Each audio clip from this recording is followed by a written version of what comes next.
Picture चालू करो बे। राजकुमार भाटी जी घटक दल जो हैं इंडिया अलायंस के बार बार यही कह रहे हैं आगे आगे देखिए होता है क्या होने वाला है बता दीजिए, क्योंकि समाजवादी पार्टी, और मैं आपको बधाई भी देती हूं, बहुत बेहतरीन परफॉर्मेंस रही। 37 सीटें आई हैं समाजवादी पार्टी की, और जहां भी उन्होंने कांग्रेस को सपोर्ट दिया है वो भी जीत कर आए हैं। तो भारी भारी जीत इंडिया अलायंस की उत्तर प्रदेश में हुई है, इससे तो कोई नकार नहीं सकता क्योंकि नंबर सब कुछ बताते हैं। लेकिन सवाल यह है कि जीतने के बाद भी अगर आप एनडीए को हारा हुआ बता रहे हैं तो हार के भी जीतना इंडिया अलायंस के लिए कैसे मुमकिन है? बाजीगर तो नहीं है आप। क्या कहना क्या चाह रहे हैं भाई आप? अभी पता चलेगा। नावका जी, बधाई देने के लिए आपका बहुत बहुत धन्यवाद। और आज की तारीख में जिस समय हम ये डिबेट कर रहे हैं उस समय तक बहुमत एनडीए के पास है। लोकतंत्र संख्या का खेल है, जिसके पास संख्या होती है वो सरकार बना लेता है। सही पकड़े हैं। लेकिन 2024 के चुनाव के बहुत सारे संकेत हैं जो माननीय नरेंद्र मोदी जी को एक विराट व्यक्तित्व की तरह, एक विश्व गुरु की तरह, जो बायोलॉजिकली पैदा ही नहीं हुए हैं, जो अवतरित हुए हैं और जिनकी गारंटी बिल्कुल, जो मुंह से शब्द निकल गए वो गारंटी होते हैं, और 400 पार कह दिया तो 400 पार आएंगे ही, इस तरह पेश किया जा रहा था 3 तारीख की शाम तक। गजब बेइज्जती है। आज स्थिति यह है कि नरेंद्र मोदी जी की खुद की जीत का अंतर 1/3 रह गया है। भारतीय जनता पार्टी की सीटें 63 सीटें कम होकर 240 पे भारतीय जनता पार्टी आ गई है। भारतीय जनता पार्टी के पास आज बहुमत नहीं है। ये दोनों संकेत साफ हैं कि मोदी मैजिक खत्म हो गया है और देश की जनता ने भारतीय जनता पार्टी को नकार दिया है, भारतीय जनता पार्टी को बहुमत नहीं दिया है। जोड़ तोड़ की गठबंधन की सरकार पहले भी बनी है, ये भी बन जाएगी, चलेगी, लेकिन इस बात की गारंटी होगी कि इस बार विपक्ष इतना मजबूत है कि जो भारतीय जनता पार्टी ने सपना देख रखा था देश को डिक्टेटरशिप की तरफ धकेलने का, देश के संविधान को खत्म करने का, देश में आरक्षण को खत्म करने का, देश में और जिस तरह के पहले भी निर्णय लिए, किसान बिल बिना किसी से बातचीत किए हुए अचानक थोप दिए गए। अरे बाप रे, ये तो धोती खोल रहा है। नोटबंदी अचानक कर दी गई। जो इस तरह के निर्णय तानाशाहीपूर्ण लिए जाते थे वो अब नहीं होंगे। और अगर जो इनका गठबंधन है उसमें भी कोई कॉमन मिनिमम प्रोग्राम जरूर बनेगा। जब अब से पहले तो खाता ना वही जो मोदी कहते हैं वो सही, लेकिन अब ऐसा नहीं होगा। अब सहयोगी पार्टियों की भावनाओं का ख्याल करते हुए, जन भावनाओं का ख्याल करते हुए, उनकी सलाह लेते हुए, उनके मुद्दों को शामिल करते हुए ये सरकार चलेगी। और कितने दिन चलेगी ये अब भविष्य में पता चलेगा। अभी तो संकेत दोनों तरह के मिल रहे हैं। ऐसा नहीं है कि गठबंधन में बिल्कुल कोई दिक्कत नहीं है। गठबंधन के अंदर कई चीजें आ रही हैं, वो धीरे धीरे छन के बाहर आ रही हैं। और बताइए ना, बताइए ना, देखा जाएगा। लेकिन बताइए राजकुमार भाटी जी, आपको किसी का फोन आया गठबंधन में से? हम तो खबरें करते हैं, बताइए कोई खबर। ये तो लेटेस्ट न्यूज है। नहीं नहीं, अगर आपके पास कोई खबर है, ये तो वो 150 डीएम वाली बात मत करिए, 150 डीएम वाली बात मत करिए। बता दीजिए कोई फोन आया हो, किसी ने आपको कोई पत्र लिखा हो, कोई मैसेज ही भेजा हो तो बता दीजिए। मीडिया के माध्यम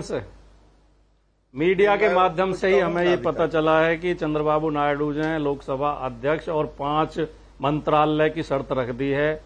एकनाथ शिंदे अलग से अपनी शर्त रख रहे हैं। नीतीश कुमार जी ने भी कुछ ना कुछ जरूर रखी होगी। अब ये प्रधानमंत्री शर्तों के आधार पर प्रधानमंत्री होंगे, अगर होंगे तो। बात तो सही है।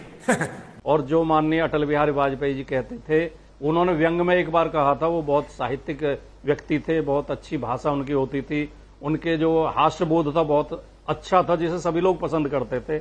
उन्होंने एक बार मीडिया के सामने कहा था, मुझे बार बार घुटने टेकने पड़ते हैं, मैं 13 दलों की सरकार चला रहा हूं, मुझे घुटने टेकने पड़ते हैं, इसलिए मेरे घुटने खराब हो गए। तो मोदी जी की हालत वही रहेगी। अब वो मोदी जी नहीं है जिनको जो बहुत। चलिए राजकुमार भाटी जी, कम से कम आपने ये तो माना कि आपको भी मीडिया से ही पता चलता है।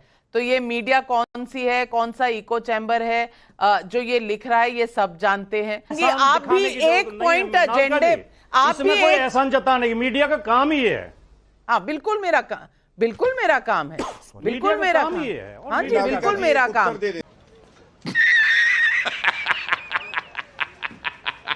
मुझे तो लगा हमारा काम आप करने लगे हैं, जो आपको फोन आया आप बताएंगे हमें खबर, लेकिन पता चला हमारी खबरें आपके पास आ रही हैं। तो मैं थोड़ा सा बीच में डर गई थी कि कहीं आप पत्रकार भी बन जाए तो मेरी नौकरी खतरे में ना चली जाए, लेकिन पता चला कि मेरी नौकरी सेफ है। नहीं। आप बहुत बहादुर पत्रकार हैं, आप डरने वाली हैं ही नहीं, आप डरने वाली हैं। चलिए, कम से कम आपने माना तो सही, बहुत शुक्रगुजार हूं आपकी। लेकिन राजकुमार भाटी जी, आपका भी एक पॉइंट एजेंडा था, आपका एजेंडा था मोदी को हराना। मोदी हारे नहीं तो आप भी विफल क्यों, गौरव भाटिया जी? चुप हो जा, सातवीं फेल, चुप हो जा। शैलेंद्र प्रताप सिंह का रांची से सवाल है, अधजल गगरी छलकत जाए, भरी गगरिया चुपके जाए। क्या यह कहावत विपक्ष के नेताओं पर लागू नहीं होती क्या? चंद्र प्रकाश तिवारी का लखनऊ से सवाल है, विपक्ष नकारात्मक बात ही क्यों करता है? क्या विपक्ष का अपने ऊपर विश्वास खत्म हो गया है? केतन इंद्रवन का नादियाद गुजरात से सवाल है, राजकुमार भाटी जी, क्या इतने अच्छे प्रदर्शन के बाद समाजवादी पार्टी विधानसभा चुनाव में कांग्रेस से समझौता करेगी? क्या आपके वहां भी कोई लेन देन या मांग नहीं रखी जाएगी? जवाब दीजिए, ये सारे सवाल आपके लिए राजकुमार भाटी जी। रुक, तेरे को बताते तेरी माँ की। जहां हम गठबंधन में हैं और अगले चुनाव, जब तक गठबंधन है तो अगले चुनाव मिलकर ही लड़ेंगे, इसमें तो कोई संदेह नहीं है। और अब उत्तर प्रदेश का, अब इसके लोकसभा चुनाव के बाद 2024 के बाद 2027 की तैयारी है, ये भी स्पष्ट है। राजनीति कभी रुकती तो है नहीं, राजनीति तो हर समय चलती रहती है, कुछ ना कुछ तैयारी राजनीति में चलती रहती है। और इस बार जो हर्षवर्धन जी कह रहे थे कि अप्रत्याशित है, ये रिजल्ट कोई ऐसा थोड़ी है कि तुक्का से आ गए हैं या कोई अचानक आ गए हैं। 2 साल से बहुत गंभीरता के साथ समाजवादी पार्टी एक एक सीट पर तैयारी कर रही थी, और अखिलेश यादव जी ने जितने शानदार टिकटों का वितरण किया, जिस तरह के सामाजिक समीकरण बनाए और पीडीए को व्यवहार रूप में उतारा, केवल नारे तक सीमित नहीं रहा। पीडीए जो हम बोल रहे थे वो केवल भाषण तक नहीं, उसे प्रैक्टिकली भी लागू किया और सभी समाज के लोगों को टिकट दिए। 11 महिलाओं को हमने, कुल 62 सीट पर हम चुनाव लड़ रहे थे, हमने 11 महिलाओं को प्रत्याशी बनाया, जबकि बीजेपी 75 सीटों पर चुनाव लड़ रही थी और 6 महिलाओं को टिकट दिए, जो कि नारा देते हैं कि हम महिलाओं को अधिकार देते हैं। तो ये सारे निर्णय थे, इनको मिला के उत्तर प्रदेश में ये शानदार जीत मिली है। और मुझे तो एक चीज और बहुत खराब लगी कि माननीय मोदी जी को अयोध्या सीट, जो फैजाबाद सीट है, उसे हारने का इतना धक्का लगा कि कल उन्होंने जय श्री राम भी नहीं बोला, कल जय जगन्नाथ बोला अपने भाषण में। उड़ीसा में अच्छी सीटें आ गई हैं तो अब भगवान भी बदल दिया।